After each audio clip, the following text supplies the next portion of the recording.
certainly for any of you who've been to previous lectures in this series, that you will, on the whole, be hearing from people who are telling you about some of the advances at the forefront of science. What I want to do tonight is to take us back and to have a look at how science got to be in this place that it is today. But I want to start, actually, also at the forefront of science. And this will be a site that is certainly familiar to anyone here who's from the Perimeter Institute, because it is the LHC itself at Geneva in Switzerland. And this is a project that, of course, we have collectively spent somewhere in the region of about the equivalent of $8 to $9 billion in building, despite some slightly half-hearted attempts to suggest that there are going to be practical spin-offs from this investment. I think it's clear that the main and the proper justification for it is pure curiosity about the profound questions that the LHC is now exploring. According to CERN's former Director General, Robert Amar, the LHC is continuing a tradition of human curiosity that's as old as mankind itself. And at a time when scientists are being increasingly told that they have to justify what they're doing in economic terms, this defense of science motivated by nothing more than pure inquisitiveness is essential. But Amar's image of a long-standing tradition of curiosity, although it's one that's widely shared by scientists, is, I think, too simplistic. This impulse to explore and find out about our environment has no doubt always been with us. There's an evolutionary benefit to doing that, and we're not the only animals to do it. But curiosity is a much more subtle and many-faceted notion, and our relationship to it has fluctuated over the ages. And we're unlikely to do justice to what curiosity in science could and should mean today unless we understand this history. And that's what I want to explore tonight. For a start, the word itself has many meanings. In fact, it's had too many to identify any core idea to them all at all. In earlier times, a curious person could indeed be one who is inquisitive, but could equally well be someone who took great care in what they did. Curiosity and care share the same Latin root. And it's not just people, but objects, too, that might be described as curious. And to call an object curious might mean that it was rare, exotic, elegant, collectible, valuable, small, hidden, useless, expensive, or conversely, in some contexts, common, useful, or cheap. And while in some sense this story of curiosity is indeed as old as humankind itself, its most significant phase occurs in the 17th century, because during that period, the concept of being curious went through a profound transformation. We can say that this is the time when curiosity went from being a vice to being a virtue. And some inkling of that change can be seen just by counting up the number of times curiosity or curious are used in books of that period. And if we do that, we see something like this. And you can see that in this admittedly rough and ready way, you can almost pinpoint the time that an interest in curiosity took off to around the middle of the 17th century. So what happened to make that possible? Well, this enthusiasm for curiosity and for curiosities arose outside of the mainstream academic tradition at that time. Until the late Renaissance, curiosity in the sense that is normally implied today, that is, an investigation driven purely by the wish to know, this was something that was condemned. Now, you might say, well, surely the ancient Greeks were curious. Well, they were undoubtedly interested in how nature works, but they certainly wouldn't have characterized that interest as curiosity. For one thing, there was a clear sense that they had of what was an appropriate and an inappropriate focus for the attention of natural philosophers. There was a hierarchy of relevance. what mattered were not minute particulars of how nature was, but the general rules that it seemed to follow. And curiosity itself was considered not to be a desire for knowledge, but an unwelcome distraction from attaining it. For Aristotle, curiosity had little part to play in philosophy. It was a kind of aimless, witless tendency to pry into things that didn't concern us. Plutarch considered curiosity to be the vice of busybodies who went around snooping into the affairs of others. In early Christianity, it was worse than that, because curiosity wasn't merely frowned upon, it was deemed to be sinful. The 2nd century Christian writer Tertullian warned that we want no curious disputation after possessing Christ Jesus, no inquisition after enjoying the gospel. The Bible told us all we needed and all we should expect to know, and it made clear that there were some things we were supposed not to know. God was said to have created Adam last during the creation so that he couldn't see how the rest of the job was done. And, of course, desire for forbidden knowledge is what led to the fall. And the transgressive aspect of curiosity is an insistent theme in early Christian theology, which time and again demanded that we respect the limits of inquiry and be wary of too much learning. Deuteronomy says that the secret things belong to the Lord our God. And in Ecclesiastes, Solomon declares that we should be not curious in unnecessary matters, for more things are showed unto thee than men understand. For St. Augustine in the 5th century, curiosity became a disease. He said it was one of the vices or lusts at the root of all sin. And he wrote that it is in the divine language called the lust of the eyes. He claimed that curiosity is apt to pervert us towards a love of grotesque and superficially amazing things. So, in the Middle Ages and the early Renaissance, curiosity was viewed with a great deal of suspicion, if not outright condemnation. It was a vice. And there was clearly a lot of work to be done before the early modern scientists of the 17th century, people like Galileo, Johannes Kepler, Robert Boyle, Robert Hooke, and Isaac Newton, before they could give free rein to their curiosity. Popular accounts of this so-called scientific revolution often seem to imply that these men began to ask questions simply because of their great genius. Now, needless to say, it wasn't as simple as that. Undoubtedly, they all did have exceptional minds, but exceptional minds weren't in themselves somehow an invention of the 17th century. So what was it that enabled curiosity to flourish at this time? Well, I think that it's possible to identify at least some of the factors behind that. And one of them was the influence of the Renaissance itself, and in particular, the emergence of the tradition of humanism, which reformed culture and education by challenging the medieval tradition of scholasticism. And this was a tradition that tended to pursue learning by rote and by pedantically dissecting a very limited body of classical texts. Humanism made it acceptable to challenge this ancient knowledge, and it emphasized the benefits of writing clearly and eloquently, rather than in the dense, jargon-strewn manner that many academics at the universities favored. The influence of humanism first made itself felt in theology and law and rhetoric and art, but it also affected scientific areas such as medicine and natural philosophy. And here, thinking had long been dominated by a few classical scholars, in particular by Aristotle in physics and by Hippocrates and Galen in medicine. And various scholars, often at the fringes of or outside of the academic world, began to suggest that perhaps these ancients didn't know everything after all.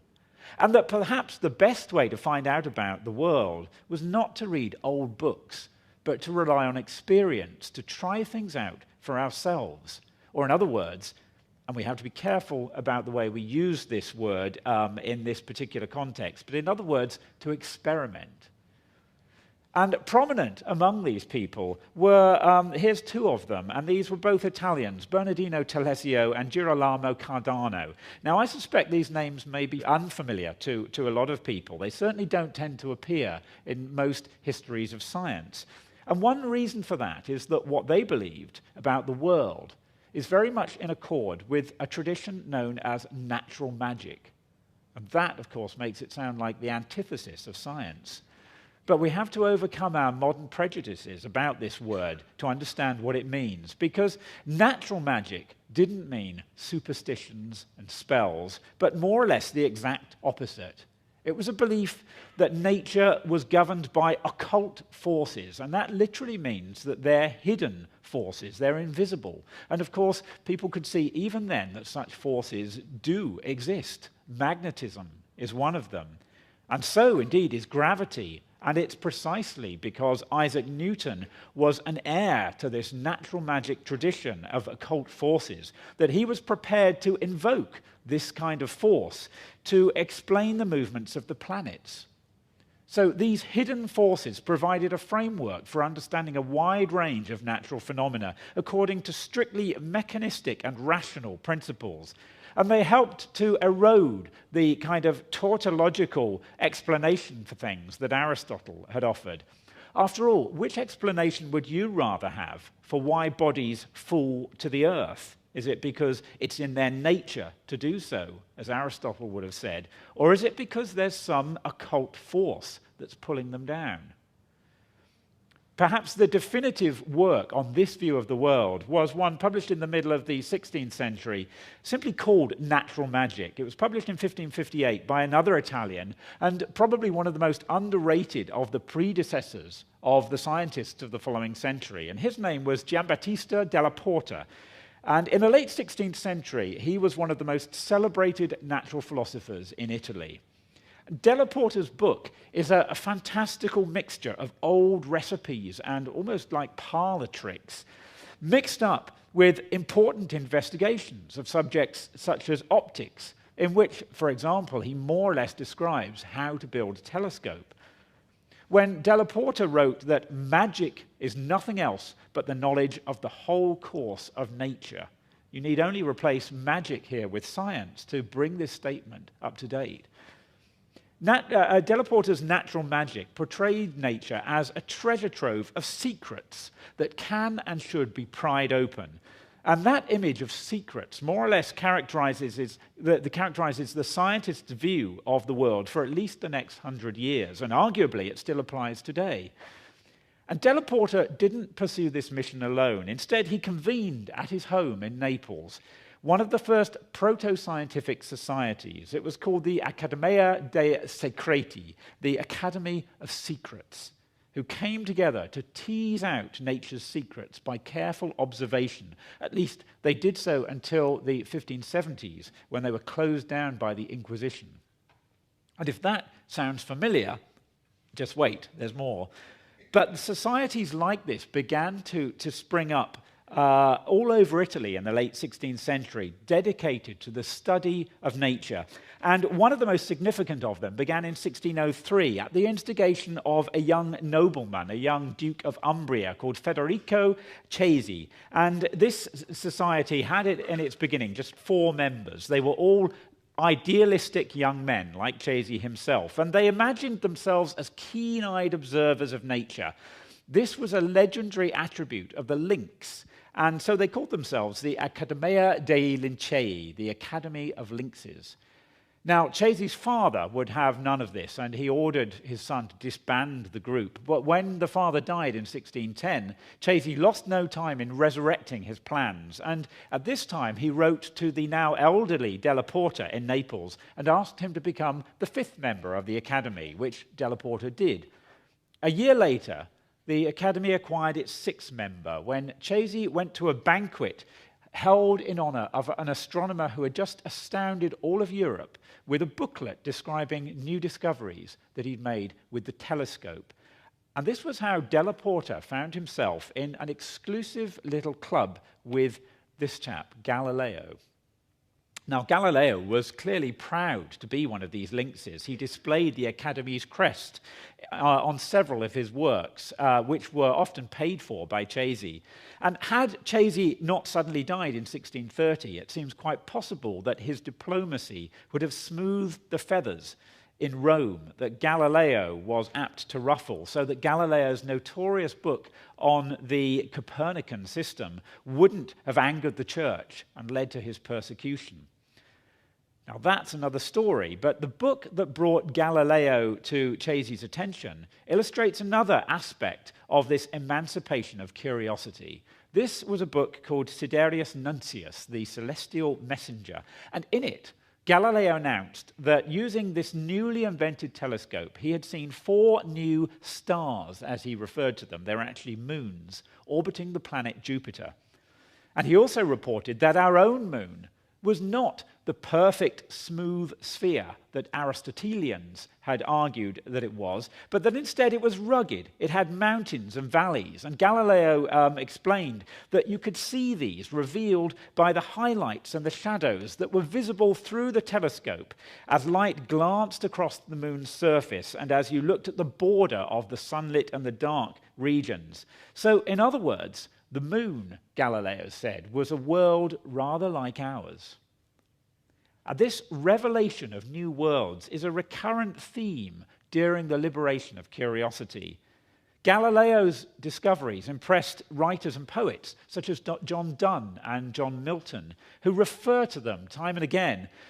Galileo's observation that the Milky Way is not some cloudy vapor, but is actually millions of stars, left them astonished at the scale of the universe and the multiplicity of the worlds that it contained, making our own home planet seem even more puny and incidental.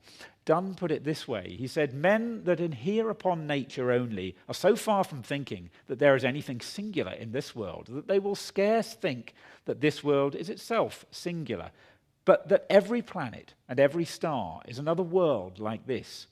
They find reason to conceive not only a plurality in every species in the world, but a plurality of worlds." This awesome infinite void is precisely the view we see in Paradise Lost. John Milton visited Galileo under house arrest, and he probably looked through Galileo's telescopes, and he described what he saw there much more memorably than Galileo himself did. He said, he called it a broad and ample road, whose dust is gold, and pavement stars, as stars to thee appear, seen in the galaxy, that Milky Way, which nightly as a circling zone thou seest powdered with stars.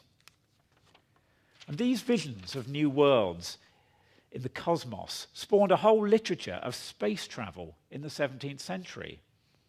One of the founders of the Royal Society in Britain, John Wilkins, gave the first factual picture of the moon as another world in a book of 1638 called Discovery of a New World in the Moon. But he'd already been anticipated there in a work of proto-science fiction written around 1628 by Francis Godwin, who was at that time the Bishop of Hereford. And this book was called The Man in the Moon. And Godwin's hero in this book reached the moon by tethering a craft to giant geese, which migrated there annually. Now, this sounds crazy today, but it was a possibility that people had no reason to discount. And in fact, Wilkins took it seriously in his own book 10 years later. Other cosmic voyage books followed. Most notably, there were 2 novels by Cyrano de Bergerac called The States and Empires of the Moon and The States and Empires of the Sun. Now, it's not widely known, I suspect, that Cyrano de Bergerac isn't just a fictional character with a big nose in a 19th century play. He was actually, that character was actually very, very loosely based on a real person, a French soldier and writer. And Cyrano's space voyager, a man called d'Urcona, used an even fantastic means of traveling to the moon than Godwin's. He began more or less conventionally by creating a kind of spacecraft that had explosives attached to it. But that didn't work. In fact, it crashed. And d'Urcona thought at first that he'd crashed in France. It turned out he'd crashed in New France, which, of course, is right here, or perhaps a little further east, I'm not sure, but it's in Canada. And he is covered in bruises from this accident, and so he rubs on these bruises bone marrow, which was thought to heal bruises. But it was also thought at that time that it has an occult attraction to the moon, and so he suddenly finds himself rising up to the moon, and that's how he gets there. Now, he gets to the sun in a slightly more apparently scientific means. He builds a kind of spacecraft that makes use of a vacuum. A vacuum is formed, and the air rushing in to fill this vacuum propels it up to the sun. Now, as all of these works testify, there was another influence on this interest in new worlds at this time, and that was naturally enough the discovery of this new world, the voyages to America. Several writers who speculated about the exploration of new worlds in the cosmos, including John Wilkins and Johannes Kepler, drew explicit parallels with the colonialist voyages of Columbus. And ever since Columbus had returned to Europe, Europeans have been coming to terms with the realization that there was more in the world, more people, more customs, plants, animals, medicines, minerals, than you could find in the classical works of writers like Aristotle or Pliny. And this supplied a fresh spur to curiosity, sharpened now by the possibility of exploiting these newfound riches for commercial gain. One of the first detailed accounts of the flora and fauna and races of the New World, a species like these here, one of the first accounts was given in 1588 by the English mathematician and astronomer Thomas Harriot, who travelled with Francis Drake to the land that Drake christened Virginia, which is actually now part of North Carolina. And Harriot was also one of the first to use a telescope. In fact, he drew the same conclusions that Galileo had about the topography of the moon, and he probably saw that a few months before Galileo did. So these explorers, voyaging both east and west from Europe, brought back many specimens that were avidly collected by rich people in Europe, because collecting rare and precious natural objects had become an obsession amongst European nobles at that time. And they displayed these collections in so-called cabinets of curiosities. And to many of the earliest collectors, these treasure troves were symbols of power. Not just, or not even primarily, because of their financial value, but because they were supposed to represent a kind of world in microcosm. The Flemish physician Samuel Kieshenberg, who looked after the collection of the Duke of Bavaria, called the cabinet a theatre of knowledge. It was a kind of stylized representation of all that could be thought of or seen in the world. A cabinet, as you can see here, wasn't literally a single piece of furniture. It was any enclosed space, and some of the big cabinets might occupy several rooms, usually crammed with these objects from floor to ceiling. By possessing this microcosm, the noble collector wasn't just symbolizing, but also, in a sense, exercising his mastery of the world. The cabinet acted as a sort of mental laboratory within which the relationships between things could be contemplated in a process that has elements both of experimentation and of mystical revelation. So this was a pre-scientific mode of finding or of asserting order in the world. The cabinet was a conduit to deep knowledge about the order of things. Now, these cabinets didn't generally try to be comprehensive, but they tended to place emphasis on things that were strange and unusual.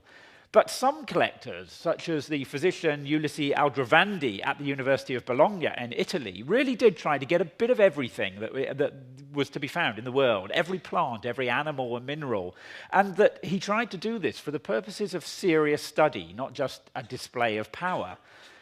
So by the mid-17th century, a collection tended to be something between the old-style cabinet of curiosities and now a repository of samples of natural history.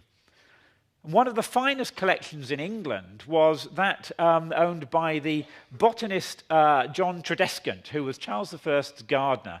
And he started to allow visitors into his house in South London to see his collection if they paid a modest fee at the door. In other words, this had become essentially a museum.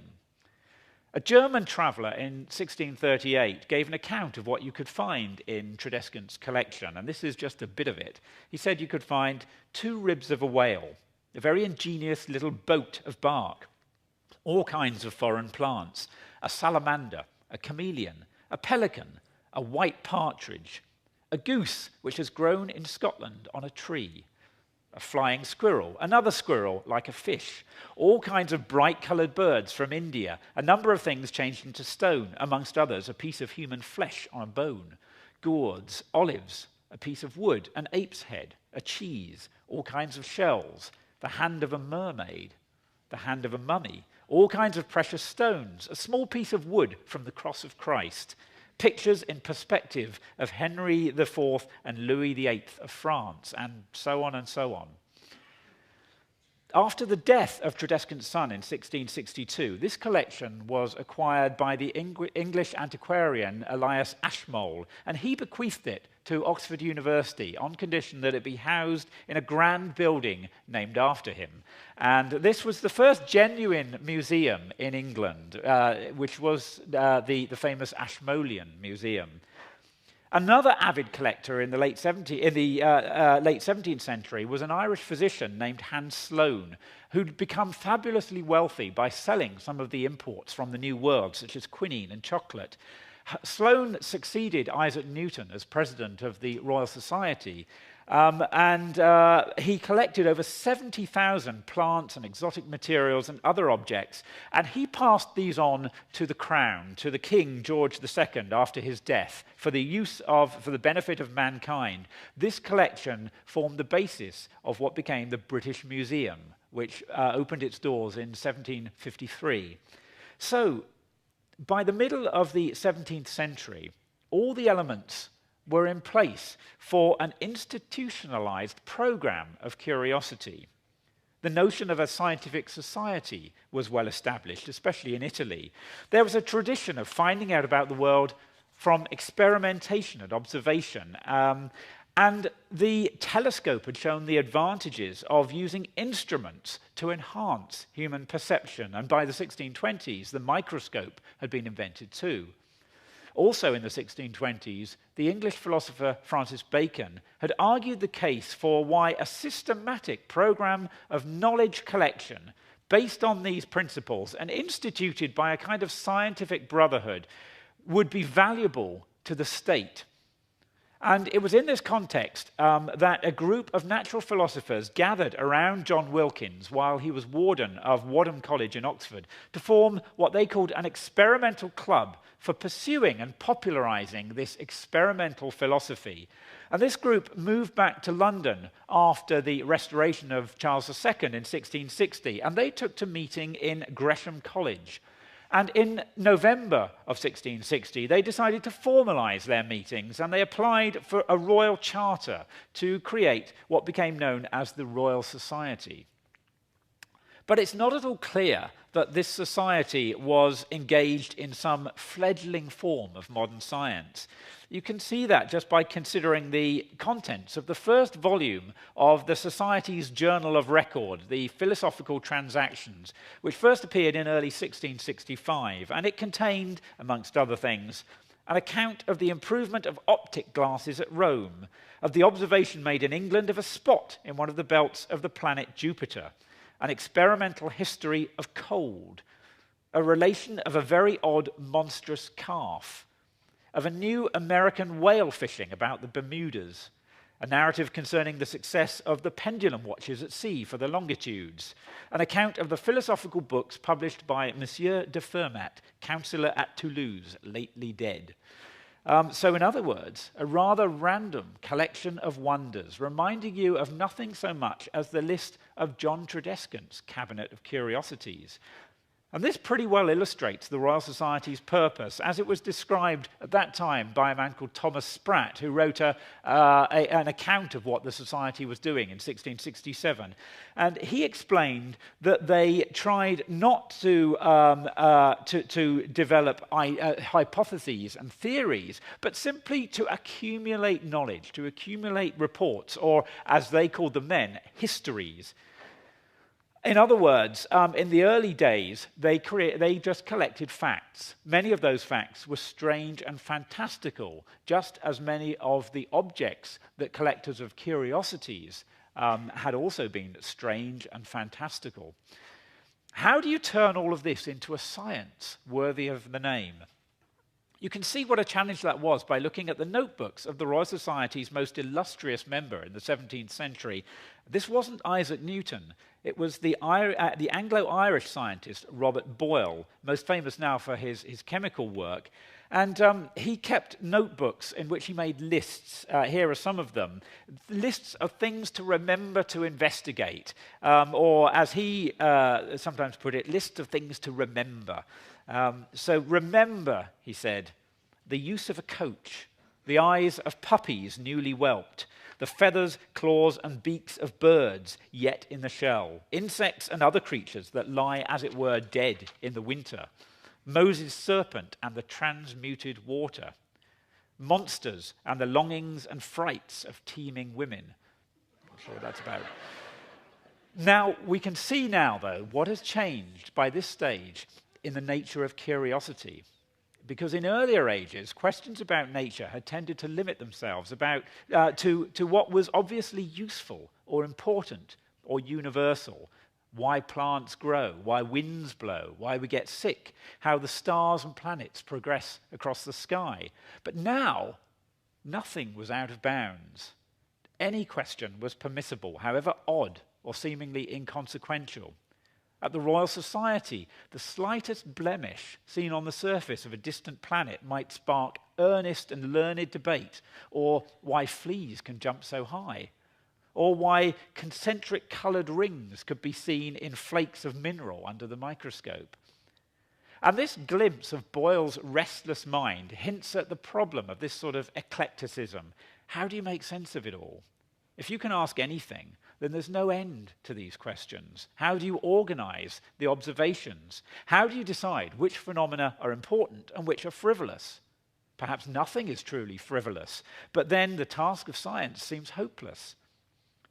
Now, Boyle's approach is illustrated in his most famous set of experiments, which make use of a device designed and built for him largely by his assistant, Robert Hooke. And here it is, it's his air pump. And this used a hand pump to withdraw all the air from this glass sphere at the top to create a near vacuum inside. Or did it? That was the crucial question. Aristotle was responsible for the well-known idea that nature abhors a vacuum, and most Aristotelians understood this to mean that nature won't allow a vacuum to exist. That was thought to be the reason why water could be pumped uphill, because water would rush up to fill a space emptied of air by a pump.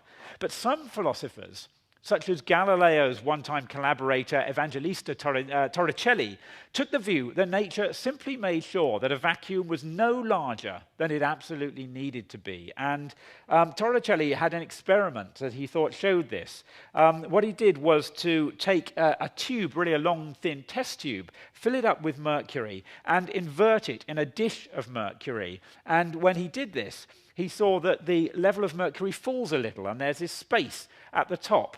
And the question is, what's in that space, if anything? Is it a vacuum?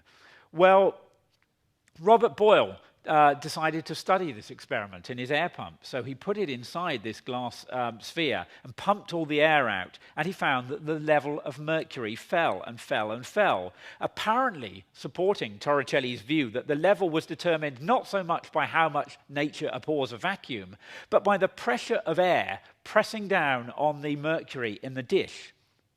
But Boyle didn't get into that. He wouldn't say whether his pump created a vacuum or not, because like most fellows of the Royal Society, he was reluctant to make interpretations or hypotheses. He simply recorded what he saw in his experiments as accurately as he could.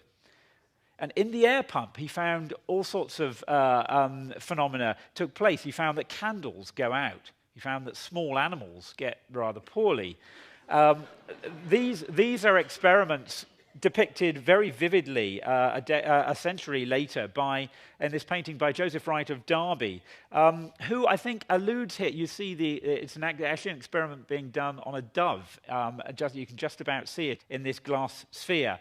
And I think Wright of Derby is alluding here to the idea that the experimental philosopher is still not so far removed from the natural magician or the medieval mystic in receiving inspiration and understanding literally as a kind of divine illumination.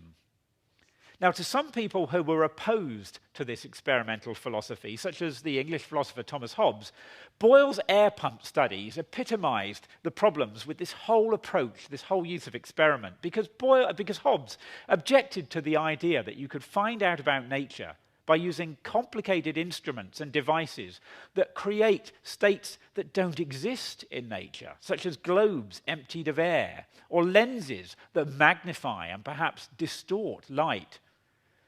Today, the use of scientific instruments is relatively uncontroversial. No one seems to worry that the Large Hadron Collider is claiming to pronounce on the beginnings of creation by creating conditions that don't really exist today in nature, not least creating a vacuum more extreme than that in interstellar space.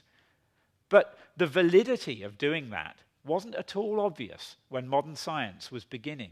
And it was partly because of such criticisms that the Royal Society needed to create procedures and conventions that were designed to be persuasive. They needed, for example, to decide whose testimony could be trusted and to walk a delicate tightrope between being open-minded and being just credulous. And scientists like Boyle began to develop what the historian Stephen Shapin has called a literary technology, a way of reporting their findings that was tailored to convey authority with rhetorical tricks, such as the dispassionate, disembodied tone that now characterizes, and some might say now blights, the scientific literature. Well, if Boyle was renowned for his air pump, what made Robert Hooke famous was his experiments with the microscope. And these two gained authority and impact from the way that Hooke presented them, most memorably by his extraordinary drawings in a book printed at large scale in 1665 called Micrographia. The diarist Samuel Pepys, who was one of the many fellows of the Royal Society who went along to enjoy these experiments without really understanding what was going on, he rushed out and bought Hooke's book as soon as it was published, and he called it the most ingenious book that I ever read in my life. Now, Hooke was quite careful and canny about the trajectory in which he presented his results in Micrographia. So it began with mundane peculiarities of human art, of things humans make, what printed letters looked like under the microscope, or the texture of cloth. And then it moved through minerals like sand and charcoal to the vegetable world of mold and sponges and seeds, and it includes the first description of biological cells seen here in a slice of cork. And then it culminates with the amazing spectacle of the insect world, using specimens that were mostly not killed before put on the slide. They were just drugged with brandy because Hooke found that if you kill them, they shrivel up, and that's no good. However, this one certainly was killed and decapitated, sadly. This is the head of a fly. And Hooke alludes to the multifaceted spectacle of these eyes, this infinite regress of gazes that he saw in seeing this vision, by claiming rather fancifully, I think, that he could see reflected in each one of these tiny facets the window of his laboratory and the tree that stood outside it. Confronted with this sort of intricacy, Hooke sensed the dizzying, infinite scope of God's power. He said, there may be as much curiosity of contrivance in every one of these pearls as in the eye of a whale or elephant, and the Almighty's fiat could as easily cause the existence of the one as the other. And as one day and 1,000 years are the same with him, so may one eye and 10,000. So here again is an evocation of new worlds, this time worlds in miniature. You might say it's the awesome vista of Milton's Paradise Lost through the other end of the telescope, an endless expanse converging on the infinitely small. Now, if this fine-grained intricacy of the world presented the natural philosopher with the happy prospect of finding riches wherever he looked, it also eroded distinctions about where one should look. In the dust on the shelf and in the mould in the larder, there was more than enough to occupy the curious mind for days, weeks, perhaps a lifetime. You could almost be forgiven for suspecting that the early microscopists were unduly drawn towards the lowliest forms of matter, to cinders and decay, to urine and feces, to spit and sperm. To investigate what he called the gravel found in urine, Hooke apparently went round scooping out deposits from urinals in London. Now, to find things like this worthy of serious examination could seem to people outside not merely perverse, but perverted. And that was a real problem for the Royal Society, that what they were up to often looked very odd to the world outside. Now, although some people continued to disapprove of these activities on the grounds that they were impious, there was now far more harm from the risk of ridicule. And Hooke was reminded of that in 1676 when he went to see a new play by the well-known playwright Thomas Shadwell called The Virtuoso. And this turned out to be a satire on the activities of the Royal Society that was personified by a bumptious clown called Sir Nicholas Gimcrack. And he first appears in the play in his study, lying face down on his table and imitating the motions of a frog. And he explains to his visitors that he's learning to swim, but he's doing that just by focusing on the theory. And the implication was that this was all the fellows of the Royal Society were doing, wasting their days in absurd activities that had no practical benefit. Worst of all, Hooke realized that he was the model for Gimcrack. Shadwell's ridiculous virtuoso experiments with an air pump, and, according to his niece, has spent £2,000 in microscopes to find out the nature of eels in vinegar, mites in a cheese, and the blue of plums. All of these things being things that Hooke had described in Micrographia. And the audiences loved it, including the Royal Society's patron, Charles II, who never really seemed to take their efforts very seriously. The poet Samuel Butler also lampooned the Royal Society on several occasions, especially in his poem The Elephant in the Moon, which tells of how a group of astronomers become very excited when they look through the telescope and they see warring armies on the moon, including great war elephants, and they start to spin all sorts of theories about these lunar races until they find that the creatures are actually just flies and gnats and a mouse that have become trapped in the telescope's tube. The most famous satire features in Jonathan Swift's Gulliver's Travels. This talks about an island of Laputa, where Gulliver meets philosophers who are so wrapped up in thinking that they're always falling down holes or colliding with each other. And to avoid this, they have to employ servants who constantly follow them round with blown-up bladders that they use to hit them on the head to bring them back to reality. Laputa is a shambles because these professors endlessly dream up new schemes for making life better, but are incapable of putting any of them into practice. One professor is trying to reconstitute food from human excrement. Another one aims to distill sunbeams from cucumbers. And Thomas Spratt admitted that this mockery was more damaging to the experimental philosophers than any of their serious critics, like Thomas Hobbes. Well, curiosity and science seem nevertheless to have survived those satirists. Although, of course, you don't have to look too far to find the same caricatures of unworldly boffins today.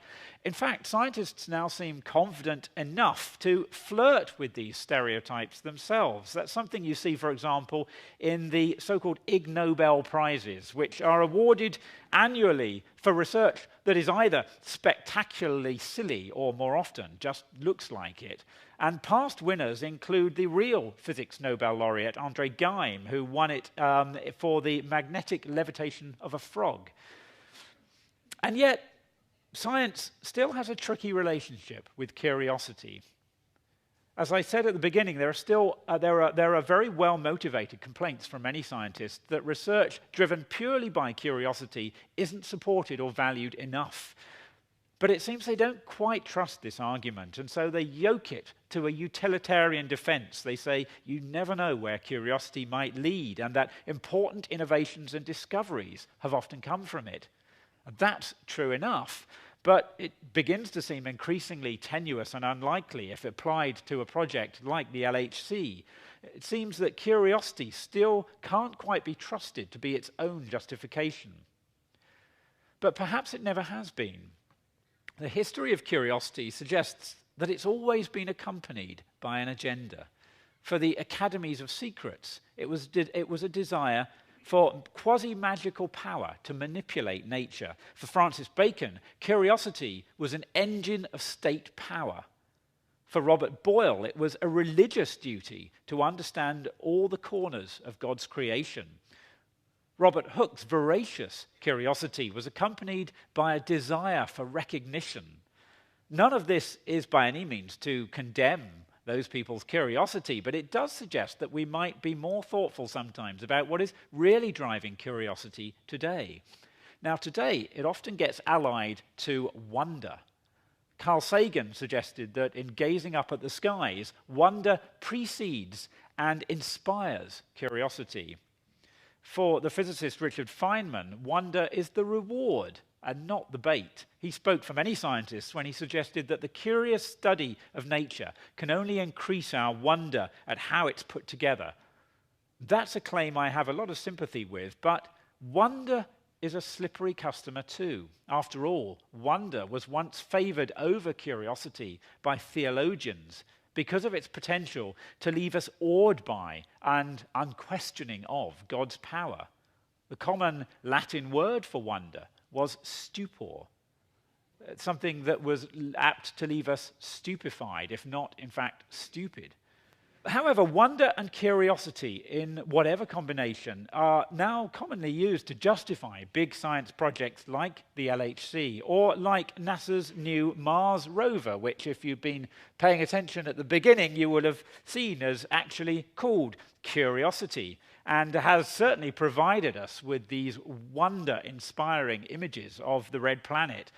Or the Hubble Space Telescope, which presents images often coloured and cropped to hark back to 19th century depictions of wonder's elite relative, the sublime. But however well motivated they are, one has to ask how much room is left in huge, costly international collaborations like this for the sort of spontaneous curiosity that would allow Hooke or Boyle to follow their noses. Can we really have curiosity by committee, a consensus about where curiosity should be directing us? And that's why I think we shouldn't let big science blind us to the virtues of small science, of the benchtop experiment, the real heritage of Della Porta and Boyle and Hooke, which often makes do with cheap, improvised equipment and leaves space for trying out hunches and wild ideas, for reveling in little surprises, and indulging in science as a craft. This, I think, was one of my favorite images of science, and I think it's very inspiring. This is the laboratory of Ernest Rutherford at Cambridge in 1926, and it's in circumstances and with equipment like this that Rutherford discovered the nucleus and split the atom. And here are just a few of my favorite modern examples of small science experiments. On the left here, you see these little isolated waves that will pop out of a tray of shaken metal grains and will start to arrange themselves into spectacular patterns. Here's the discovery that shampoo poured in the right way will bounce when it hits more shampoo. And these little smiley faces are each smaller than bacterial cells. They're made from folded up strands of bespoke artificial DNA designed to fold into these shapes. One scientist has called this the most concentrated form of happiness ever known. Experiments like these may turn out to be fantastically useful or spectacularly useless. They're the result of nothing more than the questions, can we do this? And what if we do that? They are each little acts of homage to curiosity and, in consequence, to our humanity. Thank you.